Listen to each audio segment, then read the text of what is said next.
32-33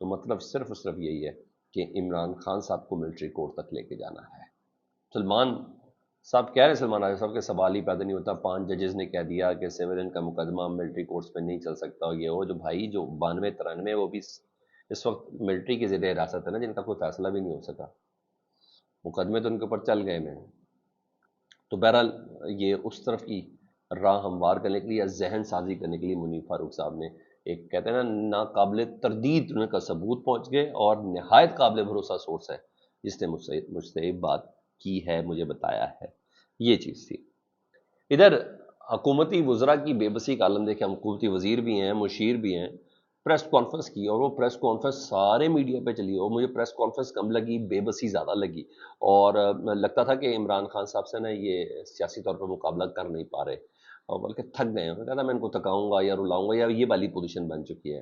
barrister Aqeel ملک صاحب جی، یہ مشیر ہیں برائے انصاف کے اور ترجمان بھی ہیں، تو وہ کہہ رہے ہیں کہ قوم آج بھی پتہ نہیں، اور یہ سارے میڈیا نے دکھایا. انہوں نے کہا قوم آج بھی پتہ نہیں عمران خان سے کس پیار میں مبتلا ہے. اچھا ان کو پتہ نہیں ہے. ایک ایسا شخص جس نے ملک کو ہر جگہ رسوا کیا.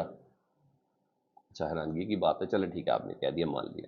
ایک ایسا شخص جس نے ملک کو ہر جگہ رسوا کیا، دکھی دل سے کہہ رہا ہوں کہ اس کے باوجود قوم کی ایسی بے لوث محبت ہے اور پیار کا رشتہ ہے کہ سمجھ سے بالا تر ہے. اور سر عقیل سے اگر آپ کو سمجھ میں آ جائے تو آپ مسلم لیگ نون میں تھوڑی ہوں.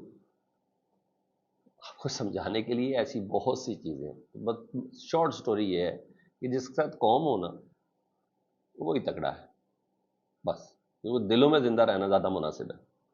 حالانکہ ایسی بہت سی چیزیں ہیں نواز شریف صاحب کے پاکستان میں ان کے دور حکومت کے اندر، ایسی بہت سی چیزیں ہیں، لیکن نہیں سر، قوم نا دلیر لیڈر سے پیار کرتی ہے.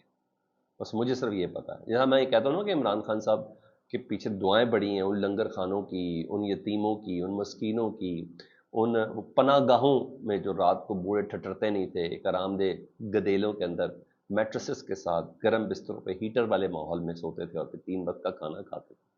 ان کی دعائیں نا.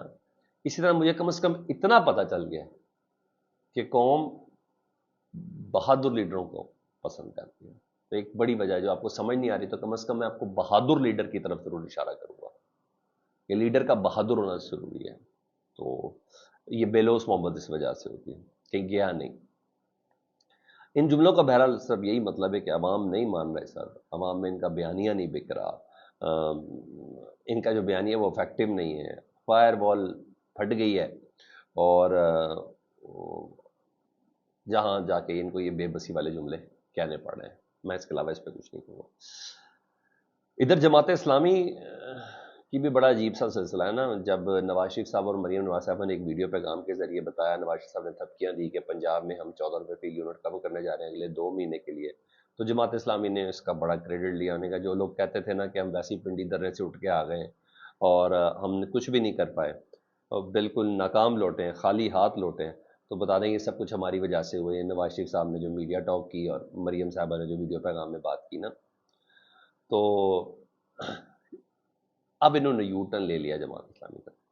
حافظ صاحب خود کہتے ہیں ہم نے 2 مہینوں کا یہ شاہی اعلان مسترد کریں. پتہ چلا پنجاب کے لیے وہ بھی 2 مہینے کے لیے. انہوں نے کہا 2 مہینوں کو شاہی اعلان مسترد کرتے ہیں. یہ کیا ہوا؟ بیٹی کو بٹھایا اور کہہ دیا کہ 2 مہینے کے لیے رعایت دے رہے ہیں. بجلی مہنگی بھی نواز شریف صاحب کے آئی پی پیز کی وجہ سے ہوئی ہے. مسئلے کا مستقل حل نکالیں، پیداواری قیمت کے مطابق قیمت کا تعین کریں. سر یہ اب یو ٹرن ہے. ظاہر جماعت اسلامی کو تانے تو پڑھنے ہیں، یہ تو ہے. اگر ان کی کئی گئے جو باتیں اس پہ عمل نہ ہوا تو کیونکہ جس دن سائن ہوا تھا اگلے دن ہی یونٹ مہنگا ہو گیا تھا. تو یہاں یہ پوزیشن ہے. ابو علیمہ خان صاحبہ نے آج گفتگو کی ہے میڈیا سے کیس کی سماعت کے دوران. انہوں نے ایک تو یہ کہا کہ عمران خان صاحب کو ایلیمینیٹ کرنے کا انہوں نے کہا، ہمیں کہا جا رہا ہے کہ انہیں ایلیمینیٹ کر دیا جائے گا، ختم کر دیا جائے گا. بہن ہے ظاہر بات ہے وہ جملے نہیں بول سکتی، تو انہوں نے کہا یہ تھا. اور اگر ایسا ہے، اگر ان کا ایسے کوئی ارادے تو ہم خود ہی سڑک پر آ کے بیٹھ جاتے، ہمیں کسی کی ضرورت نہیں ہے. یعنی بہنیں خود سڑک پہ، بہنیں بیٹھ گئی عمران خان سے بھی تو بیٹھ گئے سارے جنہوں نے بیٹھا وہ ساتھ ہی ہوں گے جی. تو بہرحال انہوں نے یہاں تک تو کہا. میں بھی اتنی احتیاط کا مظاہرہ کرتا ہوں.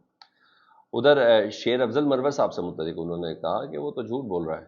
عمران خان نے تو کل شیر اعظم نے انٹرویوز میں کہتے ہیں میں جب بھی ڈالی تو پتہ نہیں کیا ہو گیا عمران خان صاحب نے تبکیاں دی. انہوں نے کہا میں ادھر تھی، عمران خان نے شیر افضل کو صرف ہاتھ ملایا اور بٹھا دیا.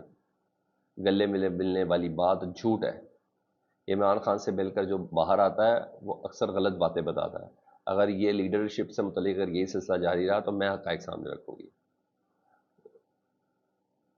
بہرحال ان کا مجھے پہلے والی چیزیں زیادہ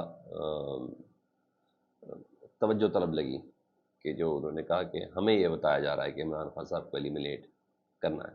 یہ سب چیزیں ادھر 190 ملین پاؤنڈ کیس میں ریلیف ہے جی، کوئی شک نہیں.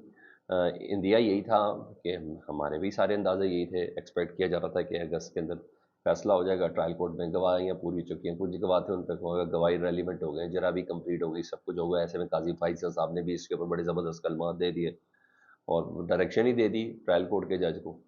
تو پاکستان تحریک انصاف اس سلسلے میں ایک درخواست لے کے گئی بھی تھی اسلام آباد ہائی کورٹ میں. میں نے کہا پچھلے سال بھی یہ کیس ہے، ایک ہی کیس دوسری بار کیسے چل سکتا ہے اور یہ سب چیزیں نا.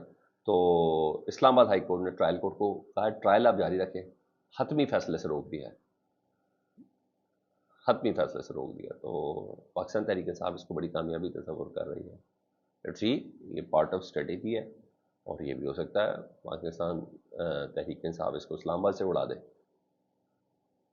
پھر کیا کریں گے قاضی فائزہ صاحب؟ ہے نا انٹرسٹنگ چیز. فیڈ بیک سے متعلق ضرور آگاہ کریں. اپنا بہت خیال رکھیں. اللہم صلی علی محمد و آل محمد.